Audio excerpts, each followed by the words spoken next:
साधना है गुणयंते अदर्थम सीधे एक इच्छा हो। जो व्यक्ति अकेला होकर साधना करता है उसे साधना की दृष्टि से, ज्ञान की दृष्टि से, चारित्र की दृष्टि से कुछ नया प्राप्त नहीं होता, अपूर्व का ग्रहण नहीं हो सकता। कौन बताए उसे? जहां कहीं वह संदिग्ध होता है, उसके मन में जिज्ञासा उठती है तो समाधान कौन करे और साधना वारणा भी कौन करे। एक बात और है, अगर वह अपने परिपार्श्व में किसी को साधना करते हुए, अध्ययन करते हुए, सेवा करते हुए नहीं देखता है, अकेला रहता है, तो उसका उत्साह क्षीण हो जाता है। इस दृष्टि से संघ का महत्व है। उस संघ के इस महत्व को समझने के बाद मन में एक विचार आता है कि अगर मुझे पुनः इस जम्बूद्वीप में जन्म लेना पड़े, यानी महाविद्य क्षेत्र में चले जाऊं तो दूसरी बात है, इस जम्बूद्वीप में, इस भारतवर्ष में अगर आना पड़े तो इसी संघ में मेरा जन्म होना है, क्योंकि यहां जैसी साधना हो रही है उससे मुझे संतोष है, आत्मतोष है। इसलिए मन में एक कल्पना है कि अगर जन्म लेना पड़े तो यहां जन्म मिल जाए तो अच्छी बात है। ऐसा संघ है यह, जहाँ एक एक से बढ़कर साधु साधियां हुई हैं, जिनकी विनम्रता, जिनकी संघ निष्ठा, जिनकी श्रम निष्ठा, समर्पण, सेवा भावना आदि वर्तमान पीढ़ी के लिए अनुकरणीय है और उनके द्वारा हमारा संघ तेजस्वी बना है, वर्चस्वी बना है। जहां संघ होता है वहां सबसे विनम्रता सबसे ज्यादा जरूरी है। संत रागिया संतों के साथ आध्यात्मिक चर्चा कर रही थी। संत बसरी हसन अचानक आ गए। उन्होंने रागिया को संबोधित करते हुए कहा, बहन रागिया, चलो झील के पानी में बैठकर खुदा की चर्चा क्यों न करें। रागिया बसरी के मन में बसने वाले अहंकार को ताड़ गई। उसने कहा, भैया हसन, हम आसमान में उड़ते हुए अगर खुदा की चर्चा करें तो क्या बुरा होगा। हसन निरुत्तर हो गया। उसके अहम पर चोट हुई, क्योंकि रागिया आकाश में उड़ने की कला जानती थी और हसन पानी में तैरने की कला जानता था। लेकिन रागिया ने हसन को प्रतिबोध देते हुए कहा कि भैया, हमें इस करिश्मेबाजी से दूर रहकर विनम्रता से सत्य की खोज करनी चाहिए। अगर हम सत्य के प्रति विनम्र रहेंगे तो अपनी साधना के प्रति भी विनम्र रहेंगे, और अगर करिश्मेबाजी में उलझ गए तो न इधर के रहेंगे न उधर के रहेंगे। और विनम्रता की हमारे धर्म संघ में अनेक संतों और साधियों का जीवन ऐसा है जिनसे विनम्रता की प्रेरणा ली जा सकती है। और वर्तमान में अगर हम देखें तो हमारे लिए आदर्श है विनम्रता के आचार्य श्री महाश्रवण जी। जिस ढंग से आचार्य पद पर अभिषिक्त हुए हैं, हम सब देख रहे हैं कि आचार्य श्री की विनम्रता वर्धमान है, उत्तर उत्तर वर्धमान है। रत्नाधिक संतों के प्रति आपके मन में जो विनय का भाव है, हमने देखा है बहुत बार। कोई भी संत आज्ञा लेने के लिए पधारते हैं, आलोचना लेने के लिए पधारते हैं, अगर ये रत्नाधिक होते हैं तो आचार्य श्री के हाथ सहज से जुड़ जाते हैं। जबकि ठीक है, वंदना के समय एक बार वंदना कर ली, इतना ही काफी होता है, लेकिन आचार्य श्री को जितनी बार की संत आए उतनी बार हाथ जुड़ जाते हैं। और आप सब लोग देखते हैं, जब हम लोग सुबह सुबह आते हैं वंदना करने के लिए तो आचार्य श्री के हाथ ही नहीं जुड़ते, आचार्य श्री प्रदक्षिणा भी करते हैं। मैंने बहुत बार निवेदन कर दिया आचार्य श्री को कि यह आपके लिए शोभा नहीं देता है, हमें अच्छा नहीं लगता है, लेकिन आचार्य श्री की अपनी विनम्रता है कि आचार्य श्री इससे उपरद नहीं होते हैं। और भी आचार्य श्री में न जाने कितनी संघ निष्ठा की बात आती है, तो हमें कितने संस्कार देते हैं। जबकि हाजिरी होती है, संघ निष्ठा की प्रेरणा मिलती रहती है। श्रम निष्ठा आचार्य श्री के जीवन में बोलती है, और समर्पण आचार्य श्री का समर्पण संघ के प्रति है, गुरु के प्रति है, सत्य के प्रति है। इसी समर्पण के कारण से आचार्य श्री कितने कष्ट झेल रही हैं, कितना श्रम कर रही हैं। तो ऐसी गुणवत्ता जिनमें हो उनका इतिहास बनता है। गुरुदेव तुलसी ने अपने गीतों में अनेक साधु साधियों के गुणों का उल्लेख किया है, उनका उत्कीर्तन किया है। एक गीत में गुरुदेव ने लिखा है, संत सतत की मोजी बेनी स्वरूप कालू मगन प्रिय। इन सब संतों का जीवन अगर हमें पढ़े तो हमें कई दृष्टियों से प्रेरणा मिल सकती है। मैं आज मुनि श्री कालूजी स्वामी के बारे में कुछ बताना चाहूंगी। मुनि श्री कालूजी स्वामी रेल मगरा के थे। पिता दिवंगत हो गए, मां और पुत्र दो ही थे। मां का स्वभाव कोई बहुत अच्छा नहीं था, साधु साधियों की निंदा भी करती थी, निकट भी नहीं आती थी। विक्रम संवत 1908 में शांति श्री नवलान जी का चौमासा वहां हुआ। रात को व्याख्यान होता, रामचरित्र होता, तो बालक कालू की माता बक्तावर जी राग रागिनी में की शौकीन थी। उसे पता चला कि रात को बहुत अच्छी अच्छी रागें गाई जाती है, तो वह आती पीछे देर की रागें सुनती, और सुनते सुनते उसका अनुराग हो गया, निकट आने लगी। इतना ही नहीं, वह साथ बैठकर राग मिलाने की लगी, और संयोग से वैराग्य हो गया। बालक कालू भी विरक्त हो गया। उस समय विष्णु महाराज का चतुर्मास उदयपुर में था। मां पुत्र दोनों वहां दर्शन करने के लिए गए। उन्होंने दीक्षा की प्रार्थना की और कहा कि रेल मगरा में हमें दीक्षा दिलाए। विष्णु महाराज के पधारने की स्थिति नहीं थी, श्वास का प्रकोप था। तो उन्होंने चतुर्मास पूरा होने के बाद बड़ा भवानगी स्वामी को रेल मगरा भेजा, और उन्होंने वहां पर उनको दीक्षित किया, और मुनि कालू जी को ऋषिराय को लाकर सौंप दिया।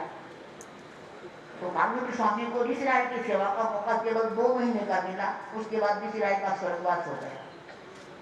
दयाचार्य पदासीन हुए। दयाचार्य ने पदासीन होने के बाद स्वरूपचंद स्वामी के साथ मुनि श्री कालू जी स्वामी को दे दिया, और वे 17 वर्षों तक उनके साथ रहे।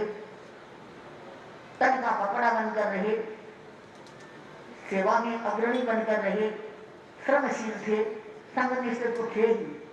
उसके साथ साथ उनमें और भी कई विशेषताएं थी। उनकी शासन निष्ठा, गुरु भक्ति, सेवा परायणता, विवेकशीलता और कार्य दक्षता भी विशिष्ट थी। ये आश्मलिपिकार थे, लेखन करते थे, बहुत अच्छे अक्षर लिखते थे और बहुत जल्दी जल्दी लिखते थे। उन्होंने 1 लाख गाथाएं लिखकर दयाचार्य को भेज दी। एक दिन में 4-4 पत्र लिख लेते, यानी लगभग 500 गाथाएं एक दिन में लिख लेते थे। द्रुत गति से लिखते थे। और उन्होंने सबसे बड़ी बात क्या की, तेरा पंथ का इतिहास, यानी तेरा पंथ की छाट लिखी।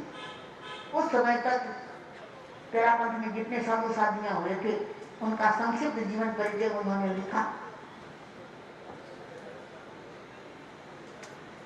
स्वरूपचंद स्वामी का स्वर्गवास होने के बाद उनको दयाचार्य ने अग्रगण्य की वंदना कराई कि लोग स्वरूपचंद स्वामी के पोटी पानी और साधुओं को लो विचरो, लेकिन उन्होंने निवेदन किया, अनुरोध किया कि मुझे आपकी सेवा में रखा है। तो दयाचार्य ने कृपा कराई, 4 वर्षों तक उनको अपने पास रखा। उसके बाद स्वतंत्र दिखलाया।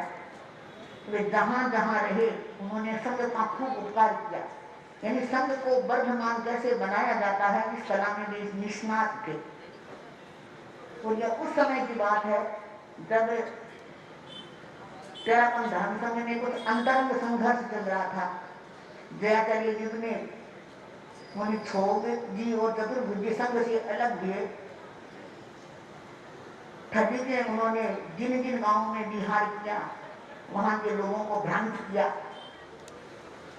संघ के प्रति, संघ के सिद्धांतों के प्रति लोगों ने भ्रांतियां फैलाई। तो दयाचार्य ने उनको थली की जिम्मेवारी दी। दयाचार्य जयपुर तोमा से थली दे सर्वो भार, सारो सोचो कालू जी ने शिक्षा करो बिहार। उनको बोला जहां इच्छा हो वहां बिखरो। तो छोकरी चतुर्बुद्धि जहां जहां जाके कालू जी स्वामी उन क्षेत्रों में जाके लोगों से संपर्क करते और उनकी भ्रांतियों का निरसन करते।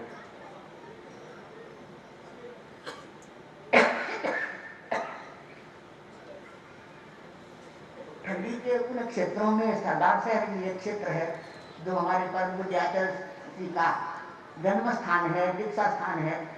तो वहाँ के लोग बहुत भ्रांत हो गए। वहाँ के प्रतिष्ठित श्रावक धर्मसंघ के डालों पर छोड़जी चतुर्भुजी के जंगल में फंस गए। और ये बात प्रसिद्ध होगी सरदार शहर को बहनों का क्षेत्र है, भाइयों का क्षेत्र है। कई साधु साधियों ने वहां पर प्रयास किया पर सफलता नहीं मिली। आखिर विक्रम संवत 1937 में मुनि श्री कालू जी स्वामी का तमाशा वहां हुआ। तो उन्होंने अध्ययन किया क्षेत्र का कि यहाँ के प्रतिष्ठित लोग उधर हो गए हैं, उनको भ्रांत बना दिया गया है। तो वे चाहते थे कि मैं उन लोगों से संपर्क करूं, उनकी भ्रांतियां मिटाऊं। उनमें एक श्रावक के जेठमल जी गदैया, श्रीचंद जी गदैया के पिताजी थे।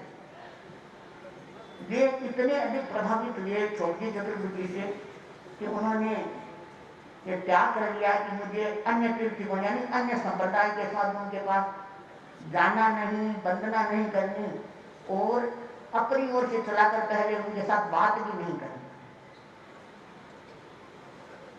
कालू जी स्वामी ने देखा कि उनका क्षेत्र में प्रभाव है, अगर वे संपर्क में किसी तरह आ जाए तो क्षेत्र को ठीक किया जा सकता है। तो उन्होंने अपने सहवर्ती साधु छबीली स्वामी से कहा कि तुम लोग वो चीज जाते हो, रास्ते में कहीं अगर जेठमल जी गदैया मिल जाए तो उनसे मेरा संपर्क करवाओ। एक दिन की बात है, छबीली स्वामी जा रहे थे कहीं तो रास्ते में संयोग से जेठमल जी मिल गए। छबीली स्वामी ने पूछा कि आपका नाम क्या है? मैं बता दिया, उन्होंने अपना परिचय दे दिया। तो क्या आप यहाँ संत आए हुए आते हैं उनके पास? कि मुझे तो पाखंडियों के पास जाने का त्याग है। तो उन्होंने कहा कि हम आपसे बात करना चाहते हैं कि मैं आपके ठिकाने भी नहीं आऊंगा। आप ठिकाने नहीं आएंगे, आप जहाँ कहें हम वहाँ आ जाएं, आपसे आवश्यक बात करनी है। तो उन्होंने कहा ठीक है, मैं उधर आ रहा हूँ, बात करनी हो तो आप बाहर आ जाएंगे। तो कालू जी स्वामी ने, छबीली स्वामी ने जाकर कालू जी स्वामी को सूचना दे दी, वे बाहर पधारे और जेठमल से बात की। तो इतिहास बताता है कि लगभग 2.5 घंटे तक खड़े खड़े बात की और जितनी जितनी भ्रांतियां उन्होंने फैला रखी थी उन सब का आगमक विधि से और संघीय विधि से उन्होंने उत्तर दिया।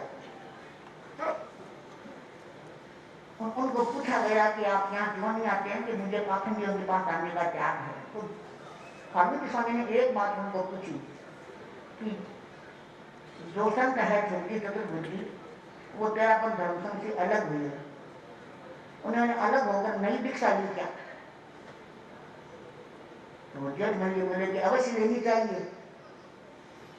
आपको पक्का पता? क्या पक्का पता? तो मुझे नहीं है, मैंने जानकारी नहीं थी। तो आप पक्का पक्का पता करके बताएंगे। तो उन्होंने कहा ठीक है, मैं जानकारी करूंगा।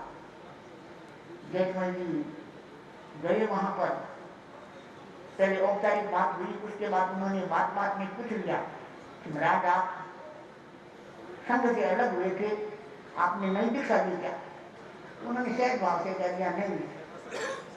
तो नहीं ली तो फिर आपने और उनमें क्या फर्क है? आप उनको पाखंडी कहते हैं तो आप फिर शुद्ध कैसे हो गए? आप भी तो वैसे ही है। जेठमल जी को भूल हो गई। तो जेठमल जी बोले ये भूल हो गई तो सारी भूल हो गई। आपने मुझे भ्रांत किया, बता दी कितने लोगों को भ्रांत किया है। ये वापस कालू जी स्वामी के पास आए और बाहर नहीं, ठिकाने में चले गए। तो कालू स्वामी बोले कि जेठमल जी अंदर कैसे आ गए, आपको तो त्याग है ना। कि मुझे तो पाखंडियों के पास जाने का त्याग है, मैं समझ गया कि आप पाखंडी नहीं है, पाखंडी वे है जो आपको पाखंडी बताते हैं। इस प्रकार जेठमल जी समझ गए। दूसरे दिन वे वहां गए अपना आसन वगैरह लाने के लिए। तो चौधरी चतुर्वेदी ने टोका कि क्या बात, आसन लेकर कहाँ जा रहे हो? मैं आपके पास नहीं आऊंगा, मैं समझ गया और मैं तो उनकी गुरु धारणा स्वीकार करूंगा। तो जेठमल जी ने वापिस गुरु धारणा की तरह करने की। उन्होंने अपने पुत्र श्रीचंद जी गडरिया को भी कलकत्ता में संवाद दिया। ऐसी स्थिति बनी है तो उन्होंने भी तेरापंथ की गुरु धारणा स्वीकार की। और उनके गुरु धारणा स्वीकार करने पर, कालू जी स्वामी से संपर्क करने पर काफी लोग संपर्क में आने लगे और स्थिति में सुधार हो गया। तो जैसा एक बनाते थे कि सरदार शहर उलझा हुआ क्षेत्र है, जोगी की जटा है, वह कंघी से नहीं सुधरेगी, उसके लिए तो उस तरह की अपेक्षा रहेगी। तो कालू जी स्वामी ने एक तरह से उस तरह का प्रयोग किया और सरदार शहर को ठीक कर दिया और वह सरदार शहर आज अपना कितना बढ़िया क्षेत्र बन गया। और एक बात और है, जब कभी धर्म संघ में कोई कठिन परिस्थिति आती, कठिन काम होता, तो आचार्य कालू जी स्वामी का उपयोग क्या करते थे। एक प्रसंग आया, मेवाड़ में साध्वी श्रृंगारा जी रह रही थी। किसी अंतरंग स्थिति के कारण उनको संघ से बहिष्कृत करना था। यदि उस समय मेवाड़ में कई साधु साधियां थे, लेकिन लगा कि ये उनके बस के बात नहीं होगी। तो जेठ महीने में ठगी से कालू जी स्वामी को वहां भेजा गया और उन्होंने दक्षता के साथ, अपनी कार्य दक्षता के साथ उनको संघ से बहिष्कृत किया